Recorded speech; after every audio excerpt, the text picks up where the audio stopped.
Shwmai, dyma'r uned 10 course Sylfaen, Unit 10 of the Sylfaen course. And we're going to be looking at the future tense using gwneud, the verb to do, gwneud. So in the past, dych chi'n cofio gwneud gwnesi, I made, gwnesi. Well, now we're going to be looking at gwnafi, I will make, or I will do. Felly, ar dudalen 79, page 79, I ni'n mynd I ddysgu, I ddechrau, gwnaf I will. Gwnaf i'r coffi, I will make the coffee. So, ailadroddwch, please. Yeah, say after me. Gwnaf i'r coffi. Gwnaf i'r coffi. Gwnaf i'r swper. Gwnaf i'r swper. Gwnaf i'r smwddio. Gwnaf i'r smwddio. Gwnaf i'r siopa. Gwnaf i'r siopa. So the vocab is all there on page 79 and the translations. So if you practice those again, gwnaf i'r coffi. Gwnaf i'r smwddio. Gwnaf i'r siopa. Gwnaf i'r swper. We then move on to times. So you can say that you do something tomorrow using a time. So again on page 79, tudalen 79. Gwnaf I godi, I will get up. Gwnaf I godi am 7 o'r gloch, I will get up at 7. Yeah? So again, ailadroddwch os gwelwch yn dda. Gwnaf I godi am 7 o'r gloch.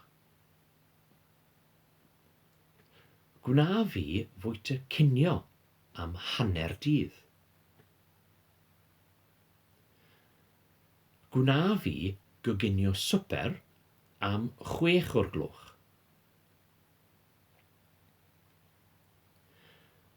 Gwnaf I edrych ar y teledu am 9 o'r gloch.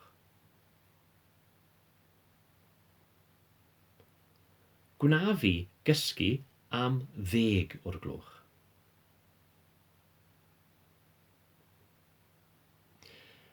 Nesaf, ych chi'n ychwanegu pryd, using the word pryd, when. And then you ask about you, when do you? Felly, pryd gwneud I, when will you? Yeah, pryd gwneud I. So, ar tudalen 79 eto. Pryd wneud I godi y fori? Pryd gwneud I fwyta cinio y fori? Pryd gwneud I gysgu y fori? Pryd gwneud I edrych ar y teledu y fori? Now, what's not in this drill but does crop up later is, of course, the chi. You've been using the T version there, but the chi version. And simple enough, that's gwnewch chi. So we just run through these again, if you repeat, but using the gwnewch instead of gwneu. Yeah? Pryd gwnewch chi godi y fori? Pryd gwnewch chi fwyta cinio y fori? Pryd gwnewch chi gysgu y fori? Pryd gwnewch chi edrych ar y teledu y fori? A wedyn dros y tudalen, we'll just do 2 more blocks and then we will go into the second part later. Felly, looking at the negative there, tudalen 80, yeah, page 80, tudalen 80, you're doing the negative. So, if you remember back from the past tense, there's an initial mutation, and you add the word ddim for the negative. So, gwna fi, what we did earlier, wna fi ddim. Yeah, I will not, or I won't. So, wna fi ddim. So again, if we just repeat, yeah, ail-adroddwch, using the words then on tudalen 80. Wna fi ddim codi yn gynnar yfory. Wna fi ddim codi yn gynnar yfory.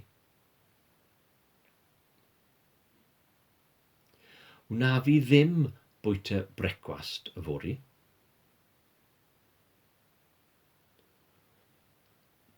Wna fi ddim e-bostio ffrind yfory. Wna fi ddim pobi teisen yfory. Now finally in this part, we're going to ask direct questions using wneud, will you? A tudalen 80, wneud helpu, will you help? Wneud helpu gyda'r gwaith, will you help with the work? So if you look at tudalen 80 and then we'll repeat after me. Wneud helpu gyda'r gwaith. Wneud dalu'r bil. Wneud roi lift I fi. Wneud fenthyg dy gar I fi. And again, I'll add the chi version. It doesn't crop up here, but I will give you the chi version as well for you to practice. And again, we'll just use the chi instead of the t. Yeah? Newch chi helpu gyda'r gwaith? Newch chi dalu'r bil? Newch chi roi lift I fi? Wnewch chi fenthyg eich car I fi? Yr ateb, the answer to both those then is gwnaf, gwnaf, and wnawnaf. Wnawnaf. Gwnaf, wrth gwrs. Wnawnaf, mae'n flin gyda fi. Right, that is the end of part 1. Diwedd rhan 1. Byddwn ni'n neud gweddill yr uned nes ymlaen.